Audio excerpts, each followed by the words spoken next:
Well, then it goes to Sky Sports because I had to be there for half an hour again. You're okay, yeah? True. Sorry? I'm okay. Good. Yeah. Good. Yeah. Arne, I'd imagine you're probably expecting this, and without naming names, but with Newcastle looking like they're getting a striker in, what impact does that potentially have on your own chance of adding to your squad? And in general terms, anyway, how likely do you feel you are now to add further signings to your squad before that deadline? Before I answer that question, I have to ask you from Pat, because I just had an interview with him, what you had for breakfast this morning? It was a donut it was a donut that I kept from a game I was at the other night, that was all. Oh. I was working as a reporter at that point, yeah. So you came into the Liverpool building with a donut, yeah. With a donut from? That's from another football club. Okay. It's very nice, by the way. You should try it. Yeah. It's too many calories. Not the most healthy. I was in a rush this morning. I woke up late. So yeah, Newcastle signed, if it's true, and I have no reason not to believe what you are saying, a new number 9. So that's very nice for Eddie because Anthony Gordon is suspended and Isaac has not been training with the team a lot. So it's nice for him to have another number 9. What about in general terms, though? How likely do you feel you are to add to your squad? Whether it's another striker, whether it's a centre-up, whatever. No, I think I've said after Monday evening that again I could make a substitution that impacted the game. That's what Federico did against Bournemouth. That's what Rio did now against Newcastle. So as always, we tried to sign players that can help us, but there's no reason after the first 2 games to complain or to think we need more. But if we can strengthen the squad, then we will always try to do that if it's for the right money and it's the right player. And there are only 3-4 days to go now. So, yeah, let's see if we do something, and if we do something, what we can do. From the players that you're working with this weekend, and obviously it is a big game, what improvement do you feel you need to see that will give you the best chance of maintaining your own 100% record and ending Arsenal's?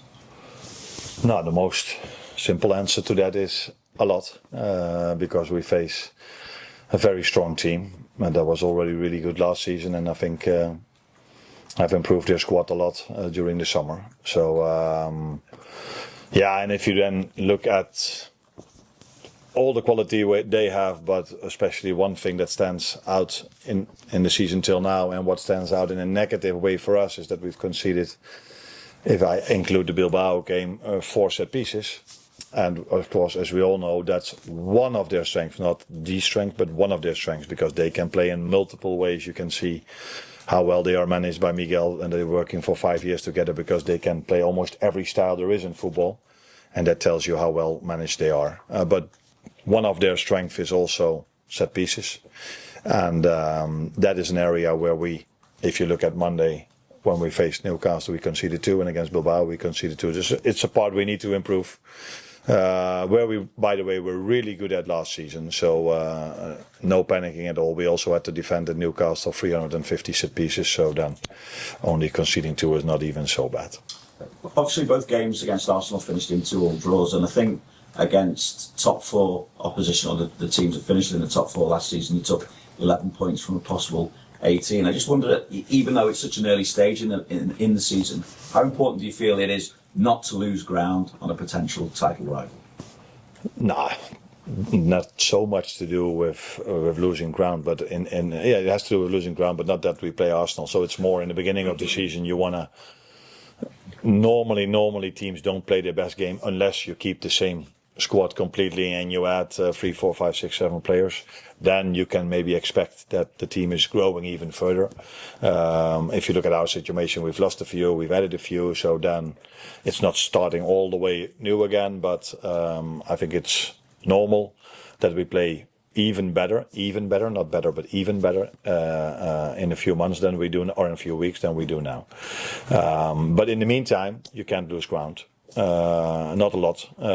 Although I do think that it's. I would be surprised if there will be a point record this season in the Premier League. I would be surprised if one team gets more than 100 points because of the strength of the league. So you are able to drop once in a while a few points and still be competitive.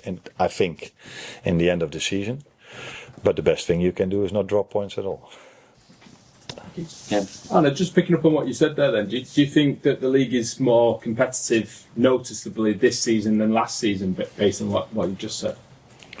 If that's even possible, because it was already so competitive last season.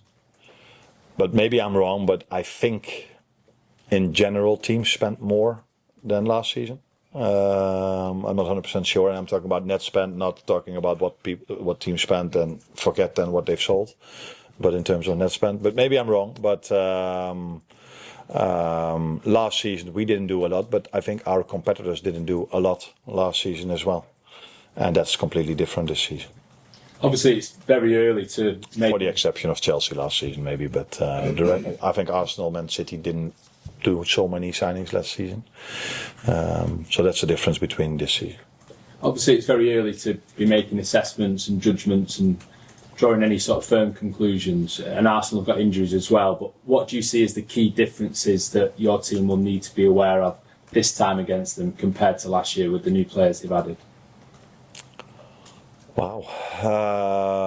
I think there are a lot of similarities with both teams, so I don't think the playing style of Arsenal changed a lot with the new signings coming in.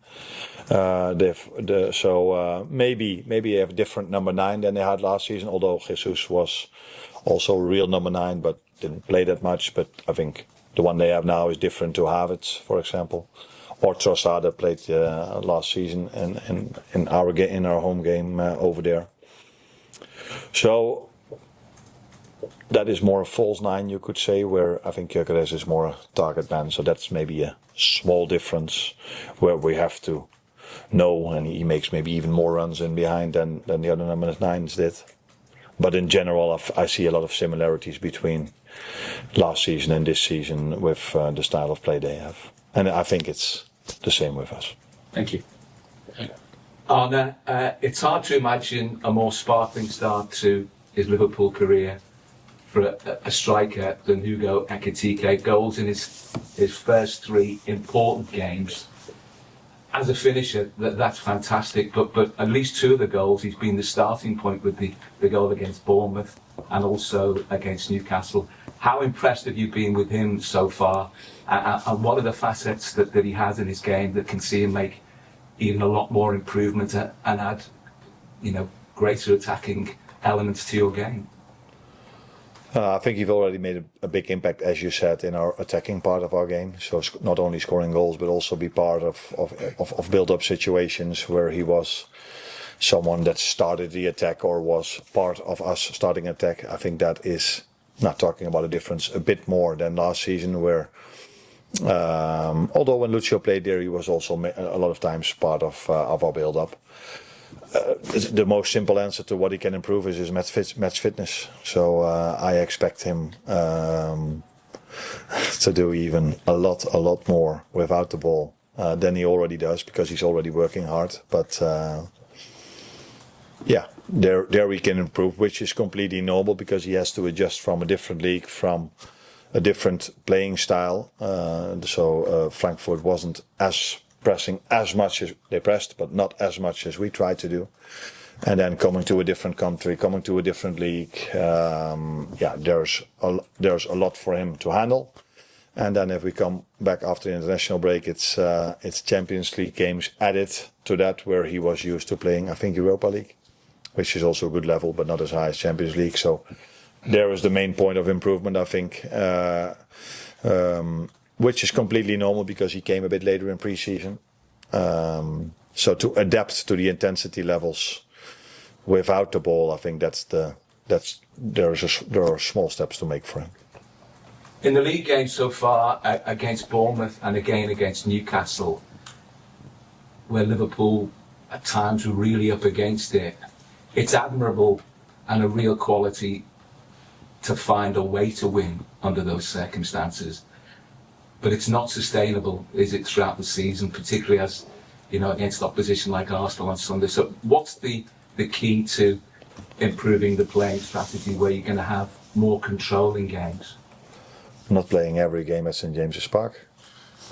Or Anfield? No, I would like to play every single game at Anfield. But against the Bournemouth team, where we had a hard time against last season as well, when we were 3-0 up, they just kept on coming.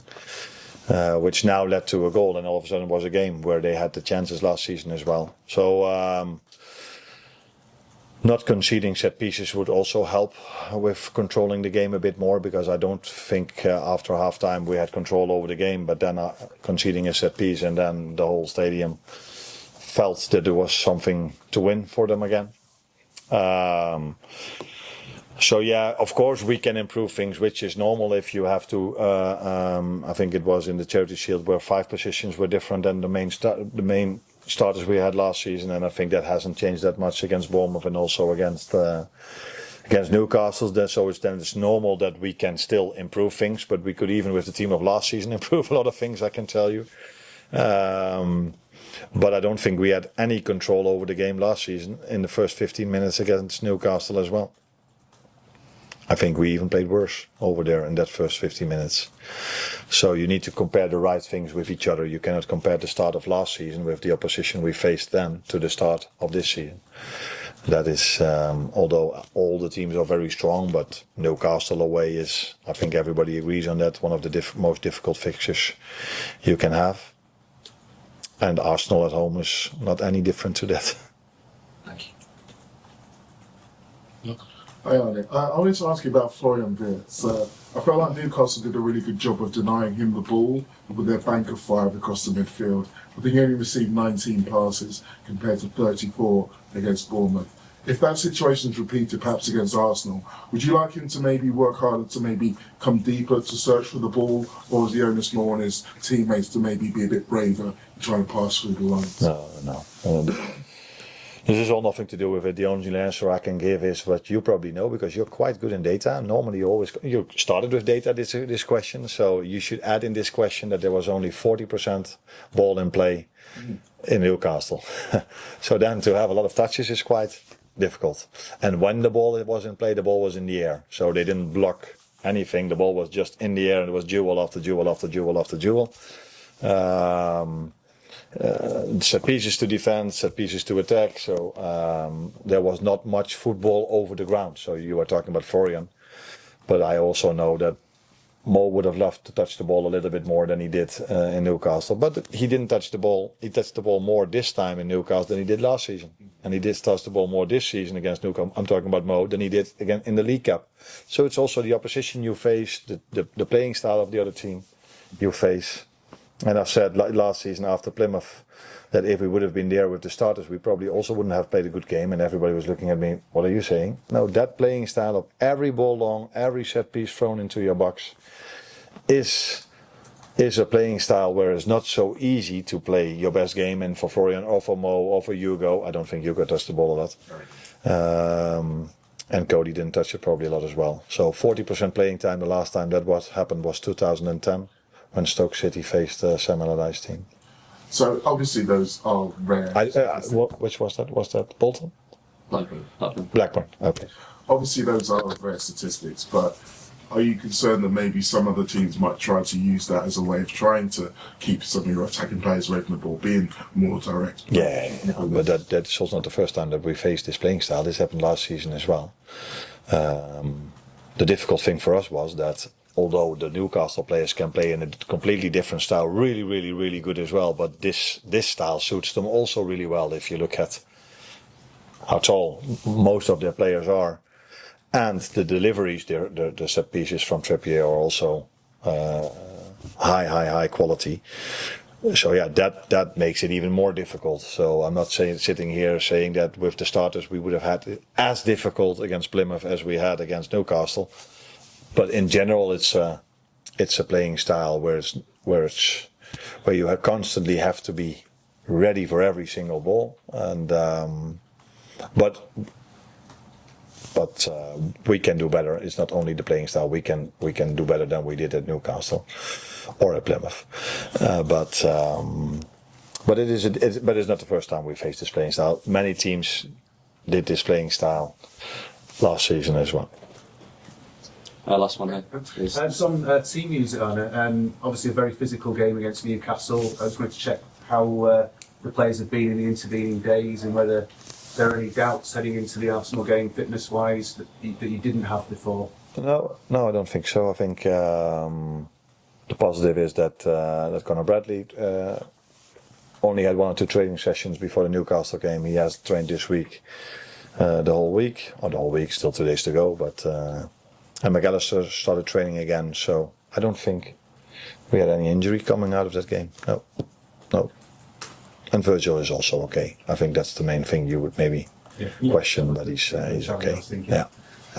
And one more, if I can, on Rio and Gamoa. I mean, obviously, there's been a lot of talk about him this week after his goal. And what role do you see him playing for you this season? What do you see is the best way to manage him? And longer term, how far can he go?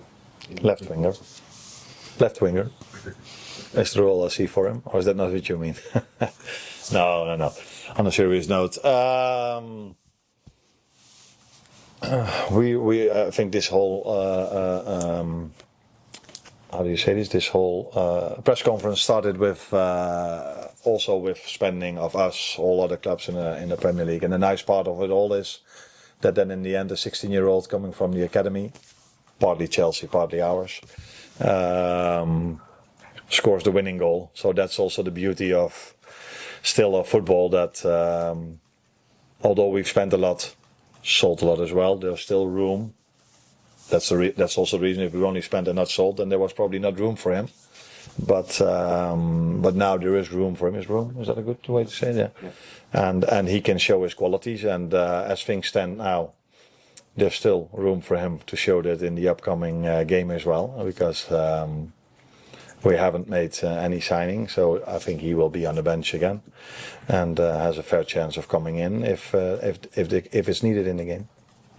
Thank you. Thanks, Arne. You're welcome.